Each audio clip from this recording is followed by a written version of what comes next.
அரிய தலைப்பு, நல்ல அற்புதமான தலைப்பு. இன்றைக்கு கேட்பதற்கு சுமாராக 10 அன்பர்கள் மட்டும்தான் கொடுத்து வைத்திருக்கிறார்கள் என்று கூறோம். மனித பிறவியின் மகத்துவம். மனித பிறவி, நம்மெல்லாம் மனித பிறவி எடுத்து வந்திருக்கிறோம். இந்த பிறவியினுடைய மகத்துவம் என்ன? இந்த தலைப்பை தேர்ந்தெடுக்கும் போதே அடியனுக்கு ஒரு சின்ன சந்தேகம் ஏற்பட்டுச்சு. மனித பிறவியினுடைய மகத்துவம் போடலாமா, மனித பிறவினுடைய மேன்மை என்று சொல்லலாமா, மனித பிறவினுடைய சிறப்பு என்று சொல்லலாமா, மனிதன் இறைவனுக்கு அளித்த நற்கொடை என்று சொல்லலாமா, இதுல என்ன அப்படின்னு சொல்லி ஒரு நாள் முழுவதும் அடியேன் ரொம்ப இந்த தலைப்பை தேர்ந்தெடுப்பதற்கு கஷ்டப்பட்டேன். ஆனா அடுத்த நாளே உடனே சொல்லி நம்முடைய அன்பர்கள் எல்லோருக்கும் இந்த தலைப்பிற்கான ஒரு ஆர்வத்தை உண்டு பண்ணுவதற்காக எல்லோருக்கும் போட்டு விட்டேன். எல்லாருக்கும் வந்துச்சுல, எல்லாரும் அருமையான தலைப்பை தேர்ந்தெடுத்திருக்கீங்க. இதுவரைக்கும் அறியாத, புரியாத, தெரியாத செய்திகள் வரும் என்று எண்ணுகிறோம் அப்படின்னு சொல்லி எல்லா அன்பர்களும் மகிழ்ச்சி அடைந்தாங்க. ஒரு சில அன்பர்கள் பதிலே அளிக்கல. காரணம், அவர்களுக்கு பல அலுவல்கள், அந்த தலைப்பினுடைய அருமை பெருமை தெரியல. மனித பிறவி என்று சொல்லும் போது கடைசியில நம்ம தலைப்பை தேர்ந்தெடுத்த விதம் மேன்மை அப்படின்னு சொன்னோம். மேன்மை அப்படிங்கிறது அந்த அளவுக்கு ஒரு எடுப்பா தெரியல. சிறப்பு அப்படின்னு போட்டேன். சிறப்பு என்பது ஒரு சாதாரண விருந்துலையும் நம்ம என்ன சொல்றோம், சாப்பிட்டு வெளியே வந்தோடனே விருந்து ரொம்ப சிறப்பா அமைஞ்சிருச்சு. ஆக விருந்து என்பது ஒரு தடவை கொஞ்சம் சாப்பிடுறது, அதே சிறப்பு அப்படின்னு சொல்லும்போது இந்த மனித பிறவி என்பதற்கு அந்த சிறப்பு என்ற சொல் ஈடுபடவில்லை. கொடை என்று போடலாம்னு நினைச்சேன். இறைவன் கொடுத்த கொடை. கொடை அப்படின்னு சொல்லும்போது எனக்கு ஒரு வார்த்தை நினைவுக்கு வந்தது, நன்கொடை. சாதாரண கோவில்களுக்கு, அன்னதானத்திற்கு நம்ம என்ன பண்ணுவோம், நன்கொடை கொடுப்போம். எவ்வளவு கொடுப்போம், எங்களால முடிஞ்ச அளவுக்கு 51, 101, 201, 501, 1001, இதுக்கு மேல ஒன்றும் கிடையாது. கொடை என்பதனுடைய ஆழம் இப்ப நான் சொல்ல வரேன். இந்த சொல் இந்த மனித பிறவிக்கு எது உகந்ததாக இருக்கிறது அப்படின்னு சொல்லி உங்களை சிந்திக்க வைக்கிறேன். எப்படி போடலாம், சிறப்பு என்று போடலாமா, கொடை என்று போடலாமா, மேன்மை என்று போடலாமா? கடைசியில அரியனுக்கு திருப்தியாகப்பட்டது ஒரே ஒரு சொல் தான், மகத்துவம். மகத்துவம் என்பது ரொம்ப முக்கியமானது, ரொம்ப முக்கியமானது. மகத்துவ பூர்ண அப்படின்னு சொல்லி ஹிந்தியில சொல்லுவாங்க. மகத்துவ பூர்ணன்னா அதி முக்கியம். இந்த மனித பிறவினுடைய முக்கியத்துவம் என்ன, சிறப்பு என்ன, மேன்மை என்ன, அது எப்படி நமக்கு கிடைத்தது அப்படின்னு சொல்லி இப்ப சின்ன ஒரு விவாதங்கள், கொள்கைகளை நம்ம வெளியே சொல்லப்போம். இந்த மனித பிறவி இருக்கே, அதை வள்ளுவர் ஏற்கனவே சொல்லிட்டு போயிட்டார். வையத்துள் வாழ்வாங்கு வாழ்பவன் வானுரையும் தெய்வத்துள் வைக்கப்படும். வையத்துள் வாழ்வாங்கு வாழ்பவன் வானுரையும் தெய்வத்துள் வைக்கப்படும். அடுத்த ஒரு குறள்ல, அறத்தார் இதுவென வேண்டா சிவிகை பொறுத்தாரோடு ஊர்ந்தான் இடை. மனித பிறவிலேயே ஏற்றத்தாழ்வுகள் நிறைய இருக்கு.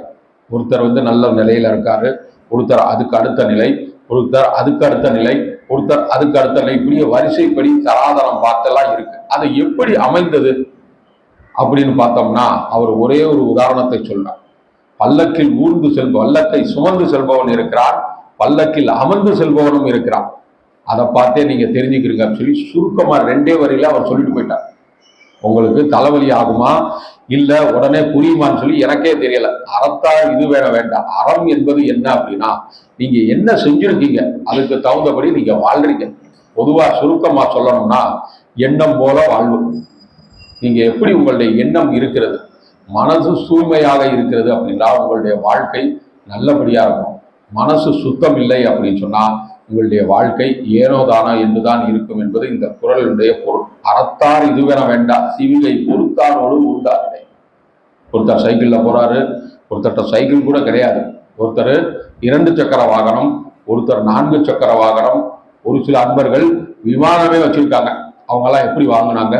அவங்களும் ஒரு தாய் வயிற்றுல பிறந்து நம்மளை போல பள்ளிக்கூடத்துல படிச்சு, கல்லூரியில படிச்சு, பெரிய ஆளாகி அவங்க மட்டும் விமானம் எப்படி வாங்குறாங்க, நாங்க ஏன் வாங்கல? அந்த ஒரு சந்தேகம் எல்லாம் மனித பிறவியினுடைய மகத்துவத்தில் வருகிறது. மனித பிறவியினுடைய மகத்துவம் என்ன? உலகில் லட்சக்கணக்கான கோடிக்கணக்கான உயிர்கள் இருக்கின்றன, ஆன்மாக்கள். அந்த ஆன்மாக்கள் எல்லாம் கடைசியில் இறைவனுடைய திருவடியை அடைவதற்காகத்தான் பிறவி எடுத்திருக்கின்றன. இந்த மனித பிறவி அதுல மிக மிக உயர்ந்த பிறவி. ஔவையார் ஒரு இடத்தில் சொல்வார், அரிது அரிது மானிடராய் பிறத்தல் அரிது. நம்ம எல்லாம் பல விலங்குகளாக புல்லாகி பூடாய் புழுவாய் மரமாகி பல்விருகமாகி பறவையாய் பாம்பாகி கல்லாய் மனிதராய் எல்லாத்தையும் முடிச்சுட்டு தான் நம்ம மனித பிறவிக்கே வந்திருக்கோம் என்பது உங்களில் எத்தனை பேருக்கு தெரியும்? சாதாரணமா நினைச்சுட்டாங்க மனித பிறவி என்பது நான் வந்துட்டேன், நான் என்ன வேணாலும் பண்ணுவேன் அப்படின்னு தான் எல்லாரும் ஆடிக்கிட்டு இருக்காங்க.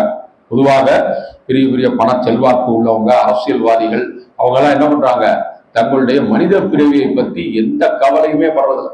இறைவன் கொடுத்த மகத்துவம், இறைவன் கொடுத்த வரப்பிரசாதம், அதை எப்படி பயன்படுத்தி இந்த பிறவியோடு மனித பிறவியை முடித்துக் கொண்டு இறைவனுடைய திருவடியை அடையலாம், முக்தி பேர் அடையலாம் என்ற எண்ணம் பல பேரிடத்தில் இல்லை. காரணம் என்ன? அவர்களுக்கு மனித பிறவினுடைய மகத்துவமே தெரியாது. இவ்வளவு கஷ்டப்பட்டு தான் நம்ம வந்திருக்கிறோம். இந்த மனித பிறவியிலேயே பல பேர்களுக்கு கண்ணு தெரியாது, பல பேர்களுக்கு வாய் பேச முடியாது, பல பேர்களுக்கு போலியோ நுடவாதம் நடக்க முடியாது, பல பேர்களுக்கு நோய்வாய், எப்படியோ எல்லாம் வாழ்றாங்க. ஆனா எல்லாவற்றையும் கலந்து நம்ம ஒரு கூட்டத்துல பங்கேற்று இறைவனை பற்றி சிந்தித்து அந்த இறைவழியில் நடந்து ஆன்மீக நாட்டம் கொண்டு நாம வந்திருக்கிறோம் என்றால் அது மனித பிறவினுடைய மகத்துவம் நமக்கு ஓரளவுக்கு தெரிந்திருக்கிறதுனால. இல்லைன்னா இங்கெல்லாம் வர்றதுக்கு வாய்ப்பே கிடையாது. இங்க கூட்டம் பாருங்க, 12 பேர் தான். காரணம் என்ன? இன்னைக்கு பல பேருக்கு பல அலுவல்கள், எல்லாரும் போயிட்டாங்க. இந்த தலைப்பெல்லாம் ஏற்கனவே எதுக்காக சொல்றோம் அப்படின்னா, இந்த தலைப்பை பற்றி உங்களுக்கு ஒரு சிந்தனை வரணும். அந்த சிந்தனை உங்களுடைய மனதை மெருகூட்ட வேண்டும். என்னதான் இருக்கும் இந்த தலைப்புல, அவர் என்னதான் பேசுவாரு, நம்மை அறியாத செய்திகள் ஏதாவது இருக்குமா, அறிந்து கொள்ள செல்வோமா, எப்ப ஞாயிற்றுக்கிழமை ஆகும் அப்படின்னு சொல்லி நினைக்கிறோம். நம்ம சாதாரணமா இந்த தலைப்பெல்லாம் எங்கேயுமே நீங்க கூகுள்ல போனீங்கன்னா எங்கேயுமே தேட முடியாது. எல்லாத்தையும் கலந்து எல்லாத்தையும் பார்த்து தான் உங்களுக்கு சொல்றோம். அந்த மனித பிறவி எடுக்கும் முன்னால நம்ம பல விலங்குகள், பல உருவங்கள்ல பிறந்திருக்கிறோம். அதை நீங்க புராணங்கள்லயே படிச்சிருப்பீங்க. பாம்பு, யானை, சிலந்தி, குரங்கு, கரடி போன்ற விலங்குகள்லாம் மனித பிறவி எடுப்பதற்கு அவைகளே விரதங்கள் இருக்கின்றன. கேள்விப்பட்டிருக்கீங்களா? சாதாரணமா எலி சிபி சக்கரவர்த்தியாக பிறந்தது. ஒரு கோவில்ல விளக்கு எரிந்து கொண்டிருக்கிறது, திரி எல்லாம் எரிஞ்சிருச்சு, உள்ள போயிருச்சு. உடனே அந்த எலி மேல இருந்து கீழே விழுகுதான். விழுந்த உடனே அந்த திரி பிரகாசமாகி இறைவனுடைய அந்த உருவத்தை பிரகாசித்து காட்டியதனால இறைவன் கொடுத்த ஒரு வரம் என்னது?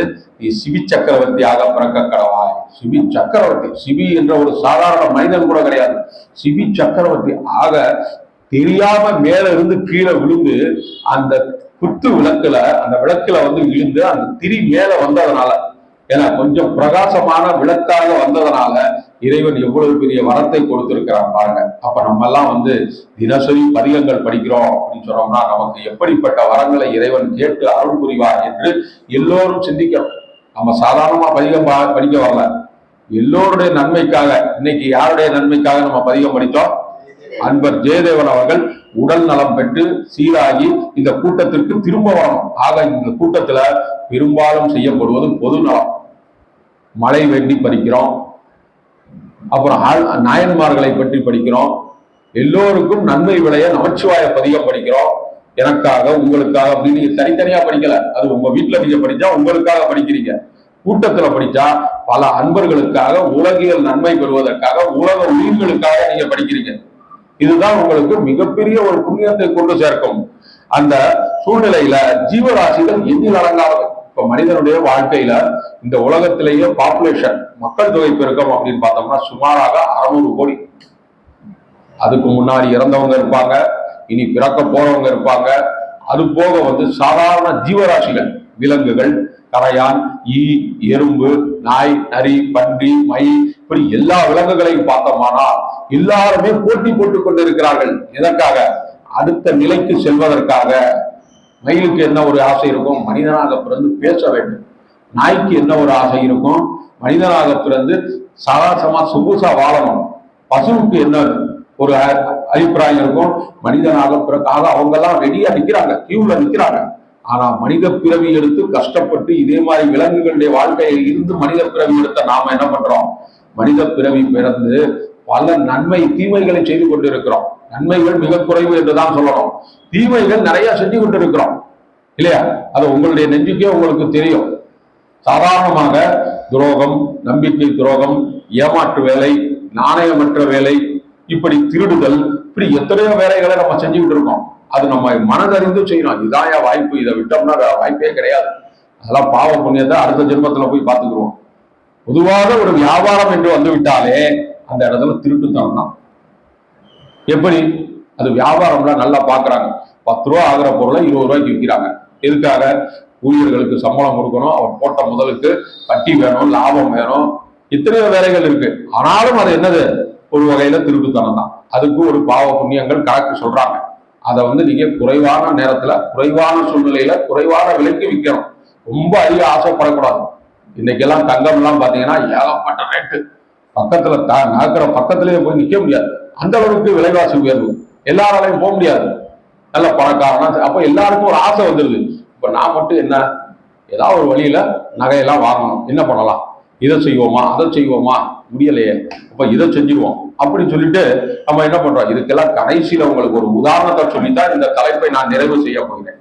உங்களுக்கு உடனே சொல்லிட்டோம்னா இந்த கூட்டத்துல இந்த தலைப்பு மெருகில்லாம போயிடும். கடைசியில ஒரு உதாரணம், அந்த உதாரணத்தை மீறி எதுவுமே உங்களுக்கு புரிய வைக்க முடியாது.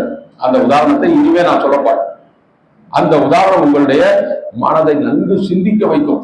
ஆஹா, இவ்வளவு பெரிய பிறவியா, இவ்வளவு நாள் நான் கண்ணீருக்கும் கூடா இருந்து விட்டேன், காலமெல்லாம் வீணே கழித்து விட்டேன் அப்படின்னு சொல்லி உங்களுக்கு இரவு நேரத்துல தூங்க போகும்போதெல்லாம், இறைவனை வழிபாடு செய்ய போகும்போதெல்லாம் ஒரு சின்ன ஒரு சந்தேகம் வரும். என்னடா பண்ணிட்டோம் அப்படின்னு சொல்லிட்டு ஒரு சின்ன சந்தேகம் வரும்.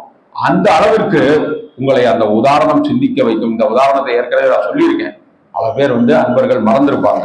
அடுத்ததாக பார்த்தோமானால், அன்றாட வாழ்வில பார்த்தோமானால், சிலர் பெரிய பணக்காரர்களா இருக்காங்க, சிலர் அதை விட குறைந்த நிலையில் இருக்காங்க, சிலர் மிக தரம் தாழ்ந்ததாக இருக்காங்க. இப்போ மதுரையிலே ஒரு சில ஏரியா, மும்பையில பார்த்தீங்கன்னா தாராவி, மும்பை பெரிய நகரம், ஆனா தாராவி என்பது எல்லாமே குடிசை பகுதிகள். அன்றாடம் பிச்சை எடுக்கிறவே, யாசகம் பண்றவே, இந்த மாதிரி ஆட்கள் தான் அங்க இருக்காங்க. அந்த இடத்தை அரசாங்கம் எவ்வளவோ முடிக்கிறோம் மாத்திரணும் அப்படின்னு பார்த்தாங்க, முடியவே இல்லை. காரணம் என்னன்னா அவர்களுடைய தராதரம் அவ்வளவுதான், அவர்கள் செய்கின்ற பிழைப்பு அவ்வளவுதான். அவர்களுடைய பிழைப்பு மட்டும் ஏன் இப்படி கேள்விக்குறியாக ஆனது? அவர்களும் மனித பிறவி தானே, மகத்துவமிக்க மனித பிறவியில் பிறந்தவர்கள் தானே. அவர்களுடைய நிலை ஏன் இறைவனுடைய கண்ணுக்கு தெரியவில்லை?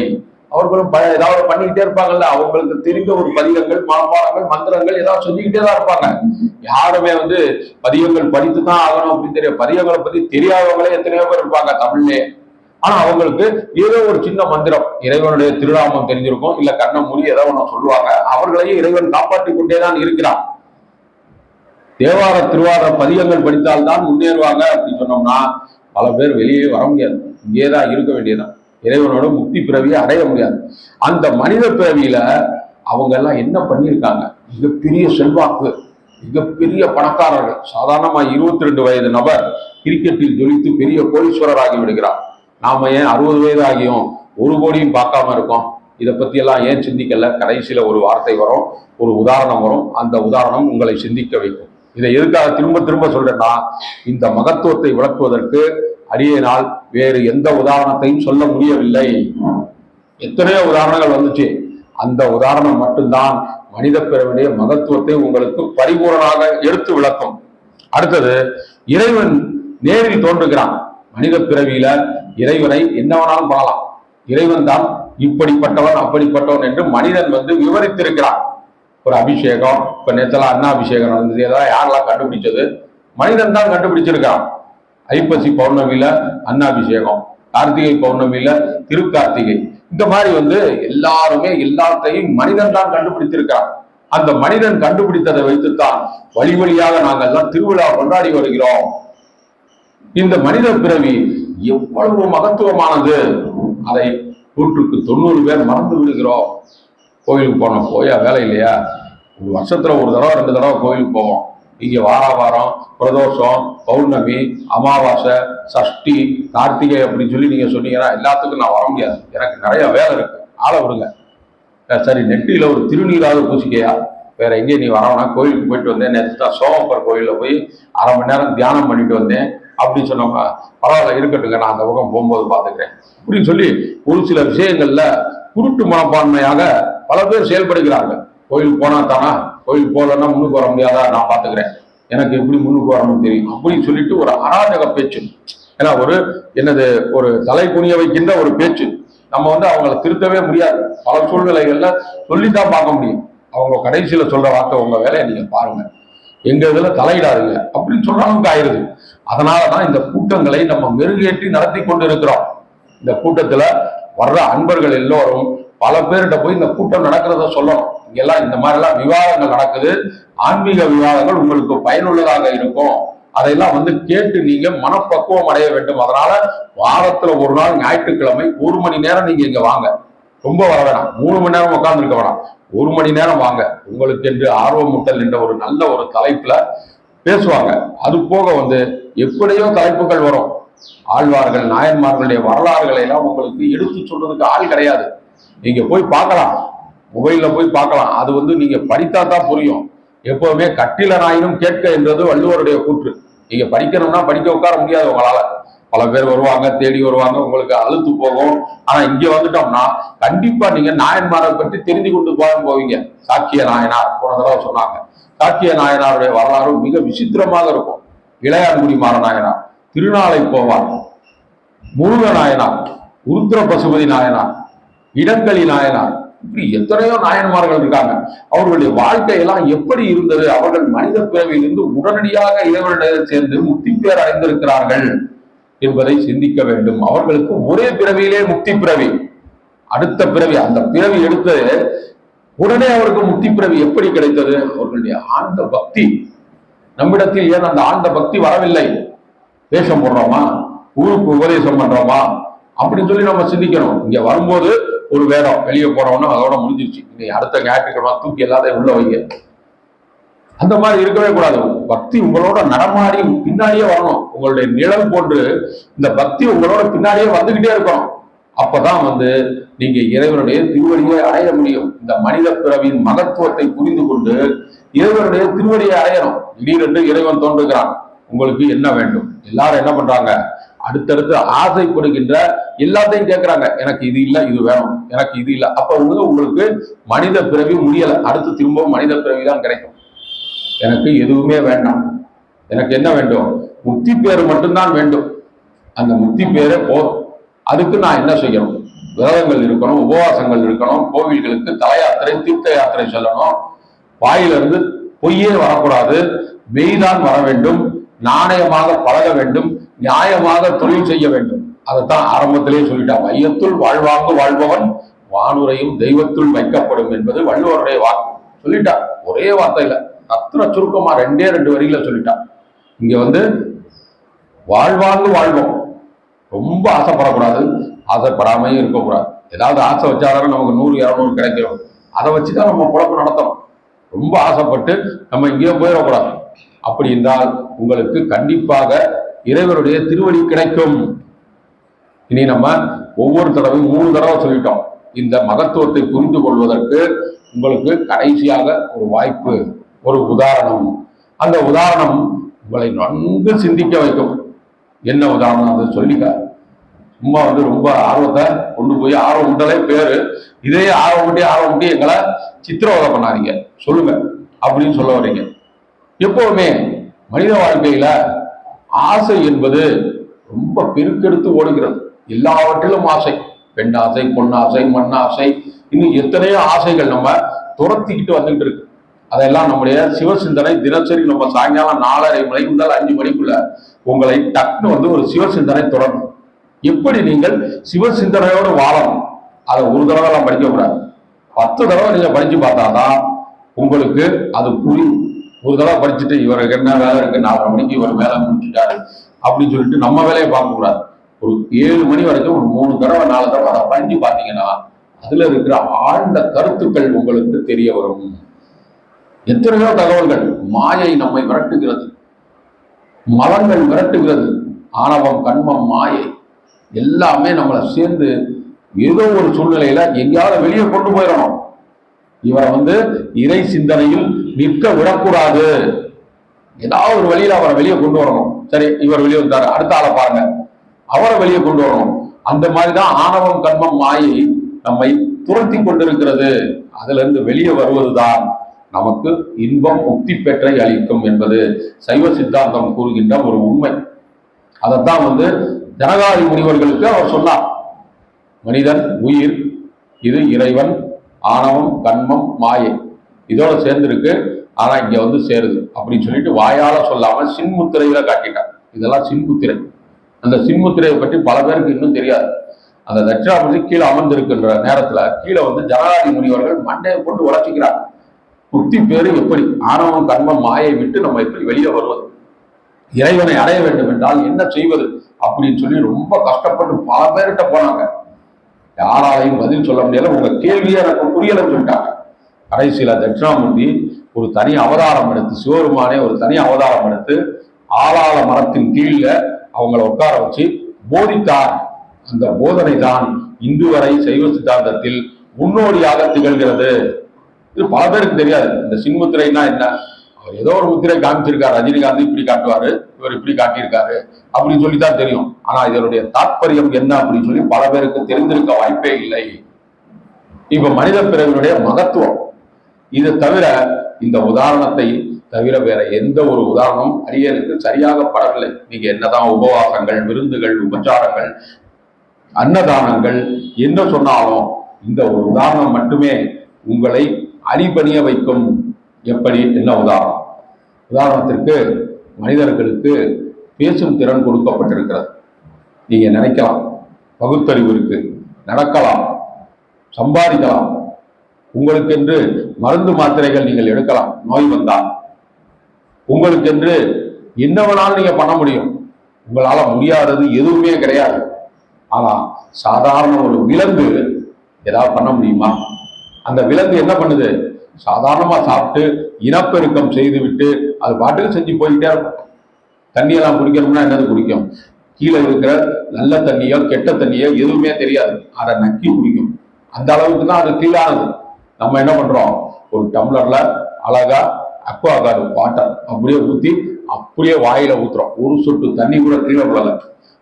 சாப்பாடு ஒரு இலையை விரிச்சு விதவிதமான பலகாரங்களோட கொஞ்சம் கொஞ்சமா நம்முடைய விருப்பப்படி ஒவ்வொன்றையும் தொட்டு தொடர்ந்து அப்படியே சாப்பிட்டு அந்த ருசி பார்க்கிறோம். தூங்கும் போது நல்ல ஒரு பஞ்சு மெத்தையில, பட்டு மெத்தையில ஏசி எல்லாம் போட்டு அமைதியா அமர்க்கலமா தூங்குறோம். அதெல்லாம் அப்படி தூங்குதா? எதுவுமே இல்லை. வாகனங்கள்ல நினைச்சோம்னா நம்ம வேற விமானத்துல போய் டெல்லி போய் சேரலாம் காசு கொடுத்து. ஆனா அதெல்லாம் போக முடியுமா? உள்ளேயே வர முடியாது. அதற்கு எதுவுமே கிடையாது. காரணம், அது மனித பிறவி அல்ல, சாதாரண விலங்கு, சாதாரண ஒரு பிராணி. ஆனா அதையும் மீறி நமக்கெல்லாம் இந்த மனித பிறவி கிடைத்திருக்கிறது என்றால் நாம் முற்காலத்தில் முன் ஜென்மத்தில் செய்த நல்வினைகள் என்றுதான் சொல்ல வேண்டும். இந்த நல்வினைகள் தான் நம்மை தீட்டி தீட்டி பட்டை தீட்டிய தங்கம் போன்று மெயில செய்து அடுத்தடுத்து பிறவியின்றி நம்மை இறைவனுடைய திருவடியில் கொண்டு சேர்க்கும் என்பது 100% உண்மை. இதை நம்ம பயன்படுத்திக் கொள்வதில்லை. சரி, மனித பிறவி வந்துட்டோம், நமக்கு தெரியலனாலும் தெரிஞ்சவங்க சொல்றதை கேட்கணும். தவறு செய்வது இயற்கை, ஆனால் தெரிந்ததும் திருந்துவதே உயர்வு என்பது முன்னோர்களுடைய மொழி. முன்னோர்கள் அதான் சொல்லிட்டு போயிடுறாங்க, தவறு வர்றதுதான், ஆனா தெரிஞ்சதுன்னா நீங்க திருந்திடுங்க. திருந்திட்டீங்க அப்படின்னு சொன்னா உங்களுக்கு அடுத்த அந்த தவறினால எதுவுமே நடக்காது. நீங்க கடைசி காலத்துல சுத்த ஆத்மாவாகி முக்தி பேருக்கு செல்வீர்கள். நீங்க ஆசைப்பட்டு கொண்டே இருந்தால் உங்களுக்கு திரும்ப திரும்ப மனித பிறவி. சாரதா அம்மையார் சொல்றாங்க, ஒரு கடலை மிட்டாய் திங்கணும் அப்படின்னு உங்க மனசுல வந்தாலே உங்களுக்கு அடுத்த பிறவி வந்துருச்சு போங்க. கடலை மிட்டாய், அவங்க சொல்றது கடலை மிட்டாய்ன்னு சொல்லல, அவங்க வெஸ்ட் பெங்கால். கடலை மிட்டாய்ங்கிறது பேரல தெரியுது. ஒரு இனிப்பு சுவையை நீங்கள் நுகர வேண்டும் என்று ஆசைப்பட்டால் கடையில போறீங்க. ஏன்னா இனிப்பு அப்பதான் வந்து இறங்குது பகவான் ஸ்வீட்ல. விதவிதமான இனிப்புகள் பார்த்த உடனே நமக்கு ஒரு சின்ன ஆசை வருது. அந்த ஆசை, ஐயோ சூப்பரா இருக்கு இந்த ஸ்வீட், எவ்வளவுங்க அப்படி, கிலோ வந்து 600 ரூபாங்க, 1/4 கிலோ சாப்பிட்டு பாருங்க அப்படின்னு சொல்லி கொஞ்சம் சாம்பிள் வேற கொடுத்துட்றோம். கொடுத்த உடனேயே நமக்கு பிறவி முடிஞ்சு போச்சு. இனி அடுத்த ஒரு பிறவி எடுத்துதான் ஆகும்.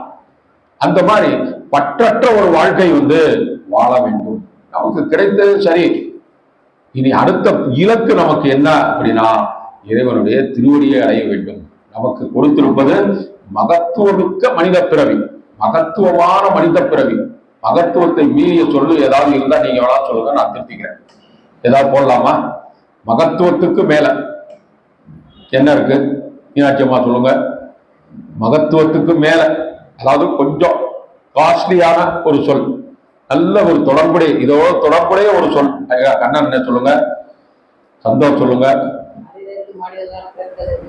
அது வேற. மகத்துவம், மனித பிறவியினுடைய மகத்துவம், இதுக்கு மேல ஒரு சொல். மகத்துவம் என்பதற்கு பதிலாக வேற என்ன சொல் இருக்கு? உன்னதமானது. அது அன்றாட வாழ்க்கையில சாதாரண தனிநபர்கள் உச்சரிப்பது உன்னதமானது அப்படின்னு சொல்லலாம். ஆனாலும் அந்த அளவுக்கு ஈடுபடலாம். உங்களுக்கு பக்தி என்று வரும்போது சொற்களும் முத்திரை பதிக்கணும். சாதாரண சொல்லலாம் சொல்லக்கூடாது. இடக்கரடக்கல் மங்களம் அப்படின்னு சொல்லி இருக்கு இலக்கணத்திலேயே. ஏன்னா இந்த கூட்டத்துல போய் நான் ஒண்ணு கடிக்க போறேன் அப்படின்னு சொல்லி ஒப்பான பேசக்கூடாது.